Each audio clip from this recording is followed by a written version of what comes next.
bizlarga eng yaxshi boylikni qanoat dedilar. Qanoat Alloh senga taqsim qilgan rizqqa rozi bo'lishlik bu qanoat ekan.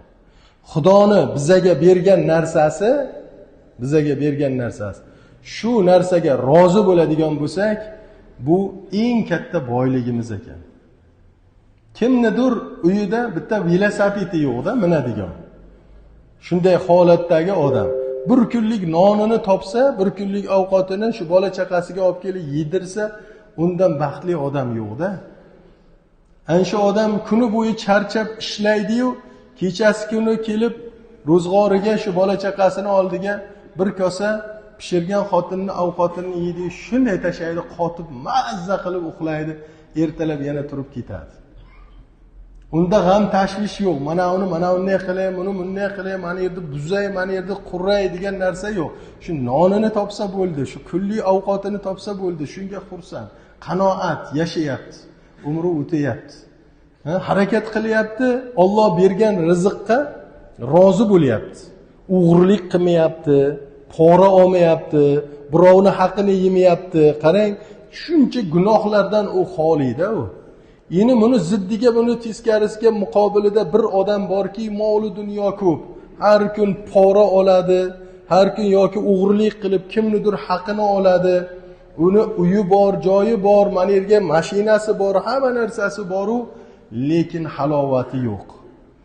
Uni g'am tashvishi juda ko'p. Bu ikkalasini barobar qilib bo'lmaydi hech qachon. Payg'ambarimiz sollallohu alayhi vasallam qanoatli insonni eng boy inson dedilar. Qanoat Alloh sizga bergan, taqsim qilgan rizqqa rozi bo'lish. Ana shunga rozi bo'lsa inson ruhan xotirjam bo'ladi.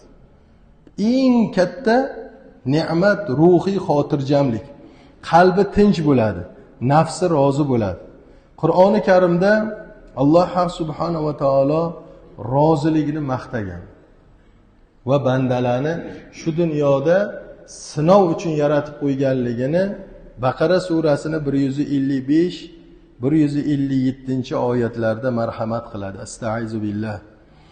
وَلَنَبْلُوَنَّكُمْ بِشَيْءٍ مِنَ الْخَوْفِ وَالْجُوعِ وَنَقْصٍ مِنَ الْأَمْوَالِ وَالْأَنْفُسِ وَالثَّمَرَاتِ وَبَشِّرِ الصَّابِرِينَ الذين إذا أصابتهم مصيبة قالوا إنا لله وإنا إليه راجعون أولئك عليهم صلوات من ربهم ورحمة وأولئك هم المهتدون صدق الله العظيم. Alloh taolo mana bu oyatda aytayapti. Sizlarni biroz xavf xatar bilan, ochlik azobi bilan, mol va jon va mevalarni hosilini kamaytirish yo'li bilan sinaymiz deyapti. Shunday holatlarda sabr qilguvchilarga xush xabar bering ey Muhammad alayhissalom. Payg'ambarimizga Alloh xitob qilyapti. Ana shu ochlik, xavf xatar, mol jonga ofat kelishlik, yoki mevalarga hosilini kamayib qolishligi, balo kelishligi Allohning sinovi ekan. Hammasi sinov. Shunday holatlarda sabr qilguvchilarga xush xabar bering ey Muhammad alayhissalom. Ularga musibat yetganida nima deydi ular? Albatta biz Allohning ixtiyoridamiz va albatta biz uning huzuriga qaytguvchilarmiz deydilar. Aynan o'shalarga Parvardigorlari tomonidan salovat, mag'firat va rahmat bordir va aynan o'shalar hidoyat topguvchilardir deydi. Demak, Allohning rahmati, mag'firati kimga bo'ladi desa, Allohning o'zi aytayapti.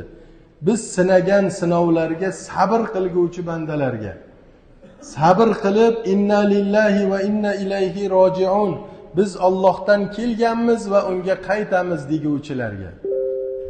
Biz inna lillahi va inna ilayhi roji'unni faqat qayerga ishlatamiz?